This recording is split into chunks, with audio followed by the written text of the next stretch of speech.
السلام عليكم ورحمة الله وبركاته. إن الحمد لله نحمده ونستعينه ونستغفره ونعوذ بالله من شرور أنفسنا ومن سيئات أعمالنا. من يهده الله فلا مضل له ومن يضلل فلا هادي له. وأشهد أن لا إله إلا الله وحده لا شريك له وأشهد أن محمدا عبده ورسوله. يا أيها الذين آمنوا اتقوا الله حق تقاته ولا تموتن إلا وأنتم مسلمون. يا أيها الناس اتقوا ربكم الذي خلقكم من ذكر وأنثى.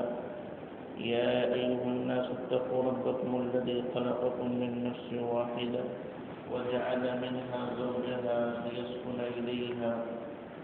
يا أيها الذين آمنوا اتقوا الله وقولوا قولا سديدا يصلح لكم أعمالكم ويغفر لكم ذنوبكم ومن يطع الله ورسوله فقد فاز فوزا عظيما. أما بعد فأعوذ بالله من الشيطان الرجيم. بسم الله الرحمن الرحيم. قل أطيعوا الله والرسول لعلكم ترحمون. رب اشرح لي صدري ويسر لي أمري واحلل عقدة من لساني يفقهوا قولي. رب زدني علما. آمين. حمد و ثنا کبریائی بڑائی تعریف و توصیف اکیلے وحدہ لا شریک کے لیے. اللہ کے رحمتیں اور برکتیں نازل ہونے کے کرام پر خصوصاً آخری نبی پیارے نبی جناب محمد رسول اللہ صلی اللہ علیہ وسلم پر، صحابہ کرام پر اور قیامت تک آنے والے مومنین کی. حضرات گرامی، درس کو عنوان ہے عمر بن الخطاب رضی اللہ تعالی عنہ اور اتباع سنت. گزشتہ درس میں 3 واقعات کی روشنی میں یہ بات رکھی گئی کہ عمر بن الخطاب رضی اللہ تعالی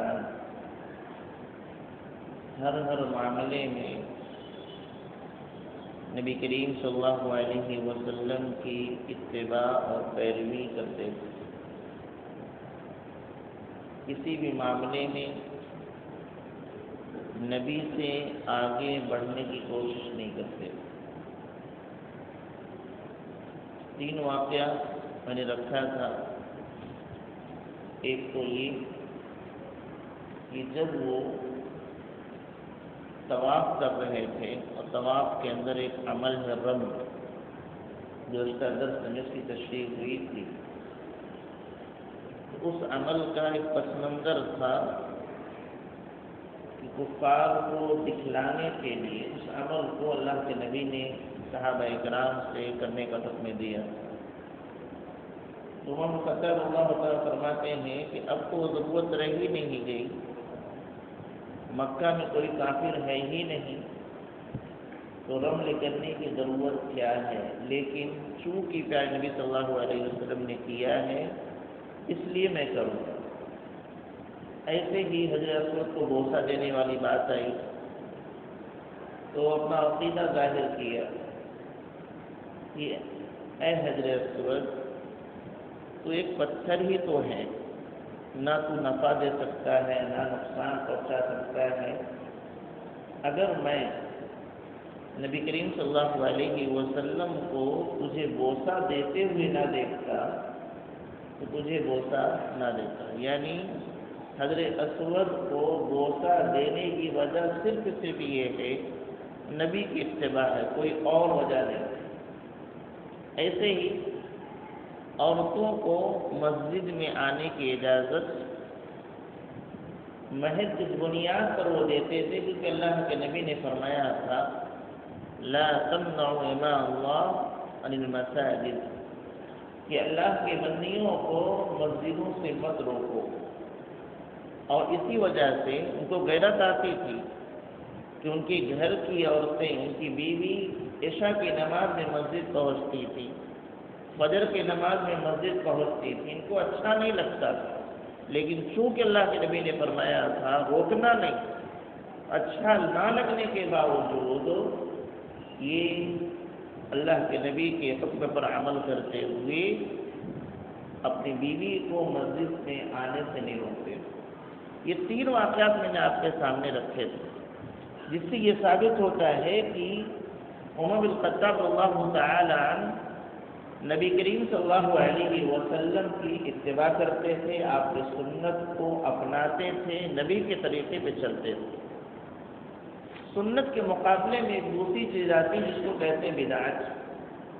سنت کے مقابلے میں بدعت بڑی خطرناک چیز ہے۔ نبی کریم جناب محمد رسول اللہ صلی اللہ علیہ وسلم نے اس کے بارے میں فرمایا کہ من احدث فی امرنا ھذا ما لیس منہ فہو رد، کہ جس شخص نے اس دین کے اندر کوئی نئی چیز ایجاد کی تو وہ مردود ہے، اس کو اللہ قبول نہیں کرے گا۔ دوسری بات، نبی صلی اللہ علیہ وسلم فرمایا کل بدعۃ ضلالہ وکل ضلالۃ فی النار، کہ ہر بدعت، ہر نئی چیز دین کے اندر ایجاد کرنا یہ گمراہی ہے، اور یہ گمراہی انسان کو جہنم میں لے جانے والی۔ نبی کریم صلی اللہ علیہ وسلم کے حدیث مبارکہ، قیامت کے دن میدان محشر میں لوگ پیاسے ہوں گے اور اللہ کے نبی صلی اللہ علیہ وسلم حوض کوثر پر ہیں اور وہاں سے مومنین کو جام کوثر پلا رہے ہیں تاکہ پیاس نہ لگے۔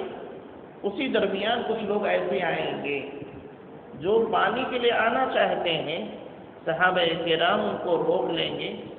اللہ کے نبی صلی اللہ علیہ وسلم فرمائیں گے آنے دیجیے، یہ میری امت کے لوگ ہیں۔ اللہ کے نبی صلی اللہ علیہ وسلم کو بتلایا جائے گا آپ کو معلوم نہیں کہ آپ کے بعد انہوں نے ما احدثوا بعدک، آپ کے بعد انہوں نے کون کون سی بدعتیں ایجاد کی ہیں۔ تو اللہ کے نبی صلی اللہ علیہ وسلم جب سنیں گے کہ انہوں نے بدعت ایجاد کی ہیں تو کہیں گے سحقاً سحقاً، دور کرو ایسے لوگوں کو۔ یہ 2-3 چیزیں میں نے بدعت کے حوالے سے اس لیے بیان کر دی کہ یہ جاننا ہمارے لیے ضروری ہے کہ دین کے اندر بدعت ایجاد کرنا، بدعت پر عمل کرنا، بدعت کو پھیلانا یہ گمراہی ہے، یہ دنیا میں بھی ناکامی ہے، عمل قابل قبول نہیں ہوگا اور آخرت میں بھی اس کی وجہ سے انسان جہنم میں جائے گا۔ تو اتنی خطرناک چیز ہے بدعت، اور یہ سنت کے مقابلے میں جو متبع سنت ہوگا، اللہ کے نبی صلی اللہ علیہ وسلم کے سنتوں کو اپنانے والا ہوگا، وہ بدعتی نہیں ہو سکتا، اور جو بدعتی ہے وہ اللہ کے نبی صلی اللہ علیہ وسلم کی سنت کو اپنانے والا نہیں ہو سکتا، گرچہ لوگ دعویٰ کریں۔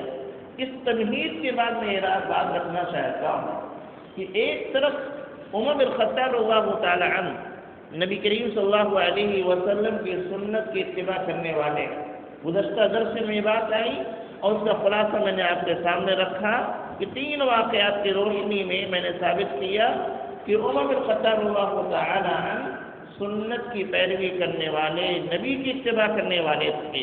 اب سوال یہ ہے کیا عمر بن الخطاب رضی اللہ تعالی عنہ کوئی بدعت ایجاد کر سکتے ہیں؟ ایک متبع سنت ہر معاملے میں نبی کی سنت کو اپنانے والا، کیا وہ بدعت ایجاد کرے گا؟ جی ہاں، بدعت ایجاد کرے گا۔ ایک طرف ہر معاملے میں ہمیں نبی کی سنت چاہیے، نبی کا طریقہ چاہیے، نبی کی سنت پر عمل کرنا ہے، ایک طرف یہ معاملہ ہے، اور دوسری طرف بعض لوگوں نے ان کے 2 ایسے کارنامے ہیں، 2 واقعات ہیں جس کو دلیل بناتے ہیں کہ دیکھو یہ بھی بدعت ہے، دیکھو یہ بھی بدعت۔ یعنی اگر آپ لوگوں سے کہیں بھائی یہ کام مت کیجیے، یہ بدعت میں اللہ کے نبی صلی اللہ علیہ وسلم نے اس کو نہیں کیا ہے، اللہ کے نبی کے دین میں یہ نہیں ہے، قرآن و سنت میں اس کا تذکرہ نہیں ہے، اللہ کے نبی صلی اللہ علیہ وسلم کے زمانے میں اس پر عمل نہیں ہوا، تو فوراً لوگ دو چیزیں پیش کرتے ہیں کہ مثلاً اگر آپ اس کو بدعت کہتے ہیں، یہ نئی چیز کہہ رہے ہیں، تو ذرا بتائیے قرآن بھی تو ہمارے سامنے جیسے آج ایک کتاب کی شکل میں ہے، اللہ کے نبی کے دور میں ایسا نہیں تھا، واقعتاً ایسا نہیں تھا، تو کیا یہ بدعت ہے؟ اور واقعی اس کو اکٹھا کرانے میں، کتابی شکل بنوانے میں یہ عمر بن الخطاب رضی اللہ تعالیٰ عنہ کی بھی کوشش کی، میں آتا ہوں انشاءاللہ۔ دوسرا ایک اور عمل پیش کرتے ہیں، کیا کہ یہ جو آپ تراویح کی نماز جماعت کے ساتھ پڑھتے ہیں، اللہ کے نبی صلی اللہ علیہ وسلم کے زمانے میں تو نہیں تھی، یہ تو عمر بن الخطاب رضی اللہ تعالیٰ عنہ کے دور میں ایک امام کے پیچھے لوگوں نے پڑھنا شروع کیا ہے، تو کیا یہ بھی بدعت ہے؟ یعنی یہ دو واقعات سامنے رکھ کر کے میں سمجھانا چاہتا ہوں کہ عمر بن الخطاب رضی اللہ تعالیٰ عنہ نبی صلی اللہ علیہ وسلم کی سنت کی پیروی کرنے والے تھے، آپ کے طریقے پہ چلنے والے، ایک معمولی چیز جس کو نبی نے کیا اس کو کرنے کے لیے تیار۔ ایک موقع آیا اللہ کے نبی صلی اللہ علیہ وسلم کسی بات پر رو رہے، ابوبکر صدیق رضی اللہ تعالیٰ عنہ پہنچے، انہوں نے بھی نبی کو دیکھا رو رہے، خود بھی رونا شروع کر دیے۔ عمر بن الخطاب رضی اللہ تعالیٰ عنہ پہنچے تو دیکھا کہ اللہ کے نبی رو رہے ہیں، ابوبکر صدیق رضی اللہ تعالیٰ عنہ رو رہے ہیں، تو لگا کہ معاملہ کچھ عجیب سا ہے۔ انہوں نے کہا اللہ کے نبی معاملہ کیا ہے، رونے کا سبب کیا ہے؟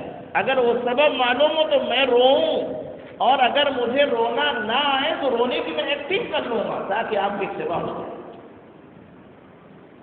میں بتانا چاہتا ہوں کہ کتنا نبی کریم صلی اللہ علیہ وسلم کی اتباع کرنے والے تو پوچھ رہے ہیں کہ آپ رو رہے ہیں، ابوبکر صدیق اللہ تعالیٰ نے رو رہے ہیں، کیا سبب ہے رونے کا؟ اگر وہ سبب معلوم ہو جائے تو میں بھی رہوں آپ لوگوں کو اتباع میں، اور ساتھ بھی یہ کہا کہ سبب معلوم ہونے کے بعد اگر مجھے رونا آیا تو واقعی روؤں گا، اور اگر بائی چانس رونا نہیں آتا ہے تو اپنے چہرے کو ایسے بناؤں گا لگے کہ رو رہا ہوں، تاکہ کسی بھی اعتبار سے اللہ کے نبی آپ کی اتباع ہو جائے۔ یہ جذبہ عمر بن الخطاب اللہ تعالیٰ عنہ کے اندر تھا کہ ایک معاملہ میں نبی نے یہ کیا تو میں کروں گا، نبی نے یہ نہیں کیا نہیں کروں گا۔ اس طریقے سے اتباع عمر بن الخطاب اللہ تعالیٰ عنہ کے اندر موجود تھا۔ تو کیا ایسے شخص سے یہ سوچا جا سکتا ہے کہ یہ دین میں نئی چیز ایجاد کریں گے، جو نبی نے نہیں کیا وہ یہ کریں گے، یا جس سے نبی نے روکا ہے اس کو یہ کر جائیں گے؟ ایسا ہرگز نہیں ہو سکتا ہے، اس طرح کی باتیں نہیں کرنا چاہیے۔ آئیے ان دونوں واقعے کو سامنے رکھ کر کے ہم یہ سمجھنا چاہیں گے کہ اس کی حقیقت کیا ہے، سچائی کیا ہے، کیا وہ بدعت کے زمرے میں آتا بھی ہے یا نہیں ہے۔ آئیے سب سے پہلے چیز بدعت کہتے کس کو، ذرا یہ سمجھنے کی چیز، بدعت کہتے کس کو؟ اللہ کے نبی جناب محمد رسول اللہ صلی اللہ علیہ وسلم نے فرمایا، اما عائشہ کی روایت ہے، من احدث فی امرنا هذا ما ليس منه فهو رد۔ میں ترجمہ کروں، من احدث فی امرنا هذا، اللہ کے نبی نے فرمایا کہ جس شخص نے کوئی نئی چیز ایجاد کی، پہلے نہیں تھی اب وہ ہے، فی امرنا هذا، ہمارے دین۔ دو چیزیں ہوں گے، پہلے کیا ہے؟ بدعت کی تعریف میں کر رہا ہوں اللہ کے نبی کی حدیث کی روشنی، من احدث، جس شخص نے کوئی نئی چیز ایجاد کی، کہاں؟ فی امرنا هذا، میرے اس دین کے اندر۔ نئی چیز ہونا چاہیے، دین کے اندر ہونا چاہیے۔ نئی چیز ایجاد ہو یعنی اللہ کے نبی کے دور میں نہیں تھی، اور وہ دین کے اندر والی چیز ہے، یعنی دینی کوئی معاملہ، ثواب کی نیت سے کرنے والا معاملہ ہے، وہ رد کر دیا جائے۔ یہ دو چیزیں کم از کم سامنے رکھی، اہل علم نے اور باتیں کی کہ ہر وہ عمل جو دین میں اضافہ کیا گیا، دین کے علاوہ کوئی اور کام کسی اور معاملے میں اضافہ کیا گیا ہے تو وہ بدعت نہیں ہو سکتا ہے۔ آئیے اب سوال یہ پیدا ہوتا ہے، چند مثالیں دے کر تعریف سمجھانا چاہتا ہوں۔ ایک شخص نے کوئی ایسا کام کیا جو اللہ کے نبی کے دور میں تھا اور اس نے بھی کیا ہے، کیا وہ بدعت ہوگا؟ بولیے، اللہ کے نبی کے دور میں تھا اور اس نے بھی کیا، مثال کے طور پر بہت ساری مساجد میں آپ دیکھیے، بہت ساری مساجد میں دیکھیے، مغرب سے پہلے 2 رکعت نماز نہیں پڑھی جاتی، مغرب سے پہلے 2 رکعت نماز نہیں پڑھی جاتی۔ اب ایک شخص مغرب کی اذان کے بعد فرض نماز سے پہلے 2 رکعت نماز پڑھتا ہے، سوال یہ بدعت ہے یا نہیں؟ چونکہ اس کا معاملہ اللہ کے نبی کے یہاں ملتا ہے کہ صحابہ اکرام پڑھا کرتے ہیں۔ اللہ کے نبی نے فرمایا صلو بین الاذانین صلو قبل المغرب، 2 روایتیں، اقامت اور اذان کے درمیان نماز پڑھو، دوسری روایت میں مغرب سے پہلے نماز پڑھو۔ اب یہ نفلی نماز ہے، زیادہ تر لوگوں کو نہیں معلوم، نہیں پڑھتے۔ اب ایک شخص اس کو پڑھ رہا ہے تو یہ بدعت ہوگی، نئی چیز ہوگی؟ نہیں، کیونکہ وہاں اس کا وجود موجود ہے۔ اللہ کے نبی صلی اللہ علیہ وسلم نے کہا بھی ہے، اور صحابہ اکرام کا معمول تھا کہ مغرب کے اذان ہونے کے بعد مسجد نبوی کے جتنے کھمبے تھے، ہر کھمبے کے سامنے کوئی نہ کوئی صحابی کھڑا ہو کر نماز پڑھتا ہے۔ بعض صحابی کہتے ہیں اتنی کثیر تعداد میں لوگ نماز پڑھتے تھے کہ اگر کوئی شخص بعد میں آئے تو سوچے گا شاید مغرب کی نماز ہو گئی ہے اور یہ مغرب کے بعد وہ لوگ سنت پڑھ رہے ہیں۔ تو پہلی بات یہ ہے کہ نئی چیز ہونی چاہیے، وہاں اگر ہے اور بعد میں یہاں بھی ہے تو بدعت نہیں ہو سکتی، اور اگر وہاں نہیں ہے یہاں ہے تو بدعت، نمبر 1۔ نمبر 2، اس کا تعلق دین سے ہونا چاہیے، اس کا تعلق دین سے ہونا۔ جب آپ کہیں گے کہ بھائی یہ بدعت ہے، یہ بدعت اللہ کے نبی کے دور میں نہیں تھا، تو بہت سارے لوگ مثال دیتے، اہل علم کی میں بات کر رہا ہوں، علماء کی بات کر رہا ہوں، کیا مثال دیتے ہیں؟ یہ فین بھی تو نہیں تھا اللہ کے نبی کے دور میں، تھا؟ ہاں یہ نہیں تھا نا، یہ مائک تھا، یہ کرسی نہیں تھی نا، یہ قالین تھی نہیں تھی، یہ ٹرین، ہوائی جہاز۔ لوگ اس کی مثال دے کے کہتے ہیں کہ وہ بدعت ہے، وہ بدعت ہے، تو یہ بھی تو بدعت ہے۔ تو کیوں ٹرین کا سفر کرتے ہیں لوگ؟ موبائل کیوں رکھتے ہیں؟ اللہ کے نبی کے دور میں نہیں تھا۔ سوال، یہ ٹرین، یہ فین، یہ کرسی، یہ قالین، یہ موبائل دین ہے؟ دینی معاملہ ہے؟ یہ دنیاوی چیزیں ہیں، اور دنیاوی چیزوں میں ہمارے دین نے ایجاد کرنے کا حکم دیا ہے، آگے بڑھنے کا حکم دیا ہے، نئی نئی چیزیں ایجاد کیجیے۔ سائنس ایسی نہیں ترقی کرتی۔ قرآن حکیم اللہ رب العالمین نے ایسے لوگوں کی تعریف کی ہے، کیا؟ الذين يذكرون الله قياما وقعودا وعلى جنوبهم ويتفكرون في خلق السماوات والارض، کہ ہم اللہ کے نیک بندے، عقل مند بندے وہ لوگ ہیں جو اٹھتے بیٹھتے اللہ کا ذکر کرتے ہیں اور آسمان و زمین میں غور و فکر کرتے ہیں، یہ چیز کیسے ہوئی، یہ چیز کیسے ہوئی، یہ چیز کیسے ہوئی۔ سائنس اسی کا نام ہے نا، پڑھتے ہو سائنس پڑھتے ہو؟ ہاں، یہی چیز، یہ چیز بنی کیسی ہے، اس میں اور کیا ہو سکتا ہے، نئی چیز کیا آ سکتی ہے۔ ہماری شریعت اس کی اجازت ہی نہیں بلکہ ترغیب دیتی ہے کہ اس معاملے میں آگے بڑھو۔ تو نئی چیز دنیاوی معاملات میں اگر ہے تو بدعت کہلائے گی نہیں، پھر دین کے اندر نئی چیز ہونی چاہیے جس کا ثبوت اللہ کے نبی کی زندگی میں نہیں ملتا، قرآن میں تذکرہ نہیں ملتا، حدیث میں تذکرہ نہیں ملتا، اور دوسرا یہ کہ وہ دین کا حصہ ہونا چاہیے، لوگ اس کو ثواب سمجھ کے کرتے ہیں۔ ٹھیک، ایک مثال دوں، ابھی میلاد النبی ہوا، کیا ہوا؟ لوگوں نے منایا، دین سمجھ کے منایا ہے کہ نہیں منایا؟ ہاں، بہت بڑا، مطلب اس میں کسی کو مذاق اڑانا مقصود نہیں، اس کو لوگوں نے دین سمجھ کے منایا کہ نہیں منایا؟ دینی نا۔ اور دوسرا یہ کہ یہ عمل اللہ کے نبی کی زندگی میں ہمیں ملتا ہے کہ اللہ کے نبی نے بنایا ہو، قرآن میں کہیں ذکر ہے، حدیث میں کہیں ذکر ہے، تو گویا کہ یہ نیا بھی ہوا اور دین کے اندر ہوا، اس کو کہا جائے گا بدعت۔ اس کو کیا کہا جائے گا؟ بدعت۔ لیکن اگر اللہ کے نبی کے دور میں کہیں بھی ذکر ملتا ہے، تھوڑا سا بھی ذکر ملتا ہے، تو بدعت نہیں ہو سکتا ہے۔ تو یہ بدعت ہے، کیا؟ نئی چیز ہونا چاہیے، یعنی اللہ کے نبی کے دور میں نہیں تھی، قرآن میں ذکر نہیں، حدیث میں ذکر نہیں، وغیرہ۔ دوسرا یہ کہ دین کے اندر وہ اضافہ ہو تو بدعت ہے۔ اب آئیے، اگر بدعت کی تعریف ہمیں سمجھ لی ہے تو آئیے جو دو واقعہ ہے، نمبر ایک قرآن جمع کرنے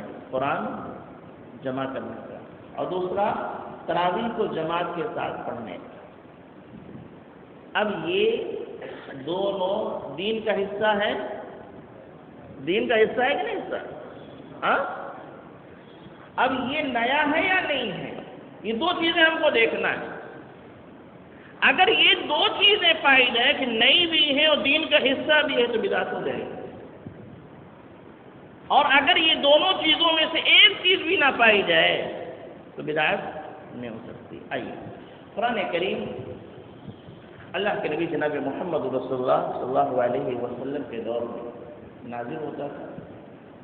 پہلا واقعہ کہ ابوبکر اللہ تعالیٰ عنہ کا دور، غور سے سنیے گا، کام کی چیز ہے، مسجد تو بعد میں دیکھ لیں گے۔ اللہ کے ابوبکر صدیق اللہ تعالیٰ عنہ کا دور، ایک جنگ ہے، جنگ یمامہ، اس میں صحابہ کرام شریک ہوئے اور کثرت سے ان کی شہادت ہوئی، اور جو شہید ہوئے ان میں اکثر حفاظ تھے، قرآن کے حافظ تھے۔ جب یہ واقعہ رونما ہوا کہ اتنے زیادہ حافظ شہید ہو گئے تو عمر بن الخطاب اللہ تعالیٰ عنہ کے ذہن میں بات آئی کہ جنگیں ہوتی رہتی ہیں، صحابہ کرام اس میں شریک ہوتے ہیں، اور ایسے ہی اگر یہ حافظ قرآن شہید ہوتے رہے تو ان کے ساتھ قرآن کا ایک حصہ چلا جائے گا۔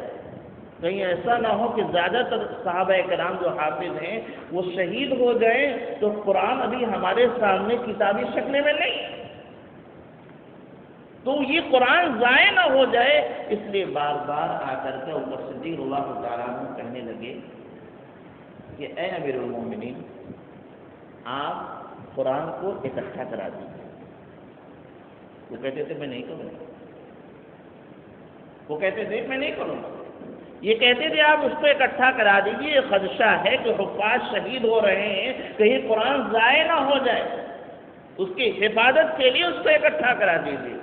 کہتے رہے فرماتے ہیں یہاں تک کہ اللہ رب العالمین نے عمر صدیق اللہ تعالیٰ عنہ کے دل میں یہ بات ڈال دی کہ ہاں، اور عمر اللہ تعالیٰ عنہ کا کہنا صحیح۔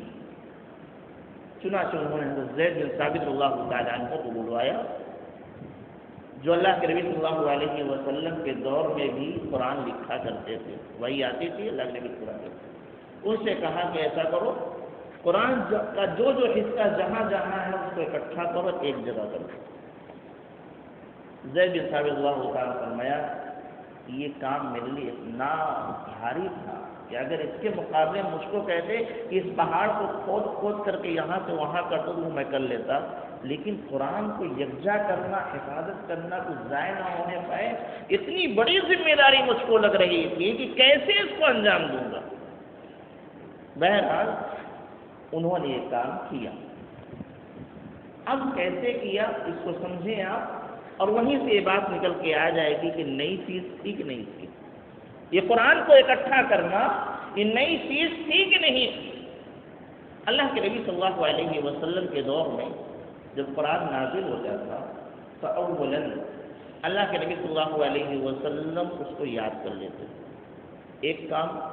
دوسرا کام، کچھ آپ کے لکھنے والے صحابہ کرام تھے، ان کو بلواتے، تو انہی میں سے زید بن ثابت اللہ تعالیٰ عنہ بھی تھے، ان کو بلواتے تھے، ان کو کہتے تھے کہ یہ آیت کریمہ لکھ لو، کہاں لکھنا ہے، فلاں صورت میں لکھنا ہے، فلاں آیت کے بعد لکھنا ہے، وہ لکھ لیتے تھے۔ اور ہر رمضان میں اللہ کے نبی صلی اللہ علیہ وسلم حضرت جبریل علیہ السلام سے دور کرتے تھے، یعنی آپ حضرت جبریل کو سناتے تھے، حضرت جبریل آپ کو، جتنا قرآن نازل ہو چکا ہوتا تھا اتنا آپ حضرت جبریل کو سنا دیتے تھے، اور حضرت جبریل اتنا اللہ کے نبی کو سنا دیتے تھے۔ اس طریقے سے حفاظت ہو رہی تھی۔ لیکن لکھنے کا جو عمل تھا، کوئی ایک کاپی نہیں تھا اپنے پاس، کوئی ایک رجسٹر نہیں تھا۔ کبھی کھجور کی جو چھال ہے اس پر لکھا گیا اور اٹھا کر کے اس کو لکھ کے رکھ دیا گیا، فلاں جگہ میں رکھ دیا گیا۔ پتھر پہ لکھ دیا گیا، اٹھا کے اس کو رکھ دیا گیا، وہ فلاں کے پاس محفوظ ہے۔ ہڈیوں پہ لکھ دیا گیا، اونٹ کی بڑی بڑی ہڈیاں ہوتی جبڑے وغیرہ، اس پہ لکھ دیا گیا اور لکھ کے اس کو رکھ دیا گیا۔ چمڑے پہ لکھا گیا، وہ رکھ دیا گیا۔ یعنی پورا قرآن اللہ کے نبی کے دور میں لکھا گیا تھا، لیکن کتابی شکل میں نہیں تھے، اور مختلف جگہوں پر تھی، ایک حصہ وہاں ہے، ایک حصہ وہاں ہے، ایک حصہ وہاں ہے، لیکن لوگوں کے ذہن میں مکمل طور سے قرآن محفوظ تھا، یاد تھا، پوری ترتیب کے ساتھ یاد تھا، یہ سورت، یہ سورت، یہ سورت، اس آیت کے بعد یہ آیت، اس بار کے بعد یہ کیفیت تھی۔ اور اسی کیفیت کو جب جو ہے حفاظ شہید ہونے لگے تو عمر اللہ تعالیٰ عنہ کے لیے خدشہ پیدا ہوا کہ کہیں قرآن ضائع نہ ہو جائے، تو انہوں نے جھگڑا۔ اب بتائیے کہ یہ نیا کام تھا یا پرانا کام تھا؟ یہاں جو لکھوانے کی ذمہ داری، اکٹھا کرنے کی جو ذمہ داری ابوبکر اللہ تعالیٰ عنہ کے دور کے دیا جا رہا ہے زید بن ثابت اللہ تعالیٰ عنہ کو، کیوں؟ تاکہ قرآن ضائع نہ ہونے پائے۔ یہی تو ہے نا، یہی کہا نا کہ لکھوا دیجئے، اکٹھا کرا دیجئے، کہیں ضائع نہ ہو جائے۔ تو اکٹھا کرانے کا مقصد کیا تھا؟ کہ ضائع نہ ہونے پائے۔ یہ کام ضائع ہونے سے بچانے کے لیے یہ اللہ کے نبی صلی اللہ علیہ وسلم کے دور میں ہو رہا تھا، لیکن شکل دوسری تھی۔ وہ حفاظت کے لیے یاد کیا جاتا تھا اور دوسرا لکھوایا جاتا تھا، ورنہ اگر یہ مقصد نہ ہوتا کہ قرآن ضائع نہ ہو جائے، اگر یہ خدشہ نہ ہوتا تو وہاں لکھوانے کی ضرورت نہیں، یاد کرنا کافی ہو جاتا تھا۔ وہاں بھی ضائع ہونے سے بچانے کے لیے یاد کرتے تھے اللہ کے نبی، لکھوایا کرتے تھے، اور یہاں بھی اس کو یکجا کرنے کے لیے ضائع نہ ہونے پائے اس کو اکٹھا کرائے۔ دونوں جگہ مقصد ایک ہے کہ قرآن ضائع نہ ہونے پائے، اس لیے وہاں بھی ایک عمل جاری ہے، یہاں بھی ایک عمل جاری ہے، وہاں بھی ایک حفاظت کا طریقہ ہے، یہاں بھی ایک حفاظت کا طریقہ ہے، بس شکل بدلی ہے، بس وہاں بھی لکھا گیا ہے، یہاں بھی لکھا جائے گا، وہاں متفرق تھا، یہاں ایک کر دیا گیا۔ اب سوال، جو کام اللہ کے نبی صلی اللہ علیہ وسلم کے دور میں پایا گیا، گرچہ اس کی کوئی بھی شکل تھی، میں نے شروع میں کہا ہے، معمولی سی مثال اگر ملتی ہے تو وہ چیز بدعت نہیں ہو سکتی ہے۔ یہاں قرآن کو ضائع ہونے سے بچانے کے لیے ایک دفتی میں ایک کتابی شکل دی جا رہی ہے، تو یہ چیز وہاں بھی پائی جاتی تھی کہ قرآن ضائع نہ ہونے پائے، بچانے کے لیے اللہ کے نبی صلی اللہ علیہ وسلم خود بھی یاد کرتے تھے، صحابہ کرام کو بھی یاد کراتے تھے اور اس کو لکھوایا کرتے تھے، اس کو لکھو۔ تو کوئی نیا عمل تھا یہ دین میں؟ نہیں۔ من احدث، یہ نیا عمل نہیں تھا، دین کا عمل تو تھا۔ بدعت میں دو چیزیں، نیا عمل ہونا چاہیے اور دین کا حصہ ہونا چاہیے۔ تو دین کا تو حصہ ہے لیکن نیا نہیں تھا، کیونکہ اس کی مثال اللہ کے نبی کے دور میں پہلے سے ملتی ہے۔ تو اس واقعے کو جو عمر بن خطاب رضی اللہ تعالی عنہ کے اشارے پر، ان کے بار بار کہنے پر انجام دیا گیا تھا، اس کو کیا بدعت کے لیے دلیل بنایا جا سکتا ہے؟ نہیں، قطعاً نہیں۔ جو متبع سنت ہے، ایک معاملے میں اللہ کے نبی صلی اللہ علیہ وسلم کی اتباع و پیروی کرنے والا ہے، وہ بدعت ایجاد نہیں کرتا، وہ بدعت ایجاد نہیں کرتا۔ لہذا ایسے واقعات کو بدعت کے لیے دلیل بنانا یہ غلط ہے، گویا کہ آپ نعوذ باللہ عمر بن خطاب اللہ تعالیٰ عنہ کو بدعتی قرار دیں۔ ایک دوسرا عمل اللہ کے نبی صلی اللہ علیہ وسلم کا دور ہے اور صدیق اللہ تعالیٰ عنہ کا دور ہے۔ عبد الرحمن بن القاری فرماتے ہیں کہ ایک دن عمر بن خطاب اللہ تعالیٰ عنہ کے ساتھ میں مسجد نبوی میں نکلا، تو عمر بن خطاب اللہ عنہ نے دیکھا کہ لوگ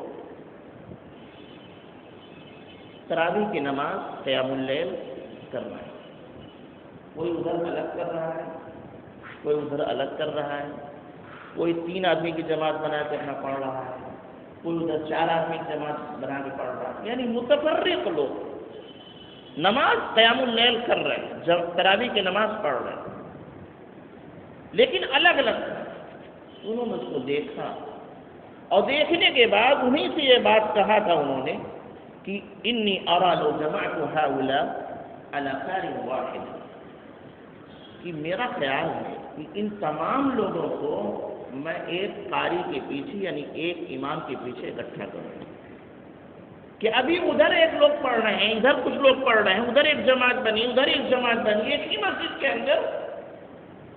تو میرا خیال ہے کہ ان لوگوں کو ایک امام کے پیچھے کر دو، جیسے یہاں جیسے آج کے دور میں ہوتا ہے.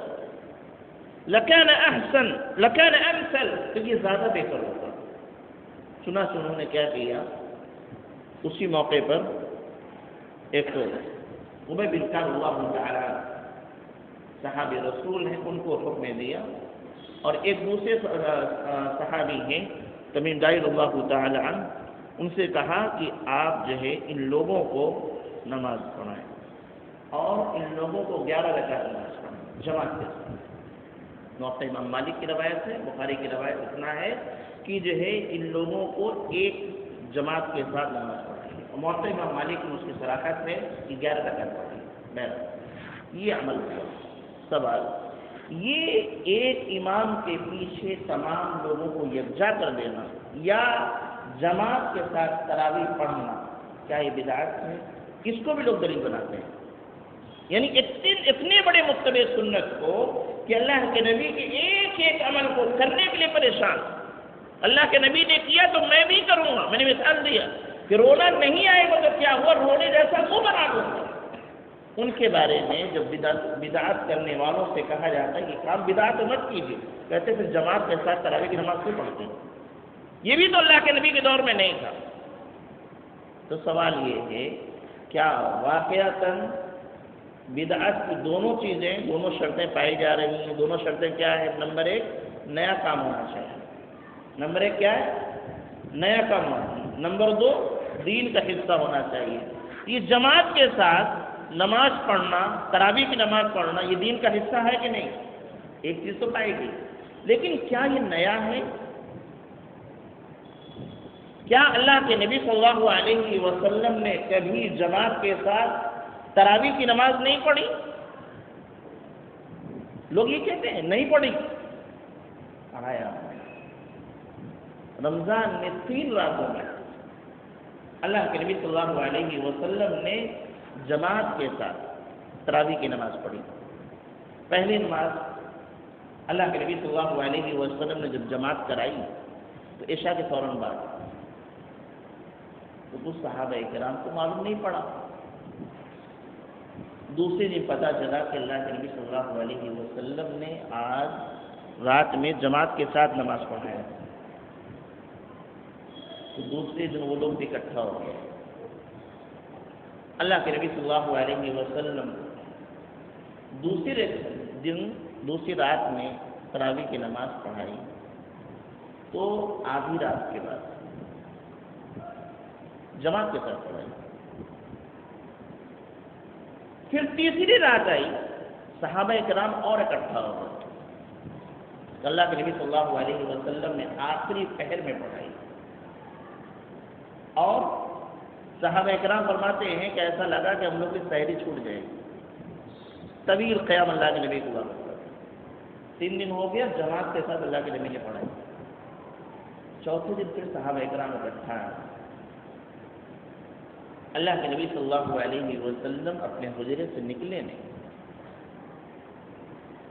بعض صحابہ کرام کو لگا کہ شاید اللہ کے نبی کو نیند آ گئی کیا، تو آپ کے دروازے کے پاس جا کر کے کھیکھار رہے تھے. تھوڑی سی آواز جائے کہ اگر سو گئے ہوں، نیند آ گئی ہو تو جاگ رہے. اللہ کے نبی صلی اللہ علیہ وسلم نہیں نکلے.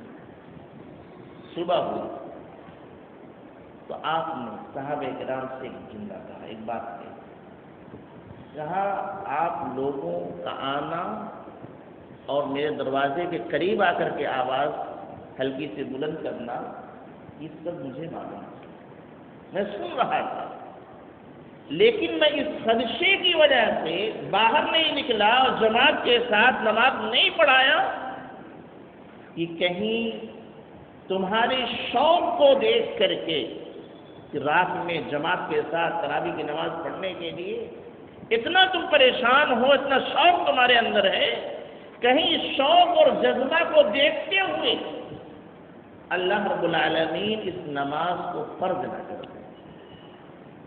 یا اس نماز کو جماعت کے ساتھ کھڑے نہ کر دے، اس سے بچنے کے لیے میں نہیں نکلا۔ اور اللہ کے نبی صلی اللہ علیہ وسلم اپنی امت کے لیے بہت شفیق تھے، ہمیشہ فکر کہا کرتے تھے کہ جتنا آسانیاں ہو سکے اتنا آسانی پہنچائیں گے۔ اسی بنیاد پر اللہ کے نبی صلی اللہ علیہ وسلم نے نکلے۔ سوال یہ ہوتا ہے نا، ایک تو یہ کہ پڑھا کہ نہیں، یہ ثبوت ہے کہ 3 دن پڑھا ہے، اس کے بعد دوسرا سوال ہمیشہ کیوں نہیں پڑھا؟ ایک خدشہ تھا کہ یہ شوق دیکھ کر کے کہیں اللہ رب العالمین اس کو فرض نہ کر دے تم پر اور پھر یہ تمہارے لیے دشواری کا سبب بن جائے، اس لیے اللہ کے نبی نے ترک کر دیا تھا۔ ورنہ اللہ کے نبی نے بھی جماعت کے ساتھ اس کو نماز پڑھایا، کتنے دن؟ 3 ہی دن پڑھا، وہاں سے ثبوت مل گیا۔ سوال یہ ہے کہ اللہ کے نبی تو بند کر دیے تھے، عمر بن الخطاب اللہ تعالیٰ عنہ نے اس کو جماعت کے ساتھ کیوں شروع کرا دی؟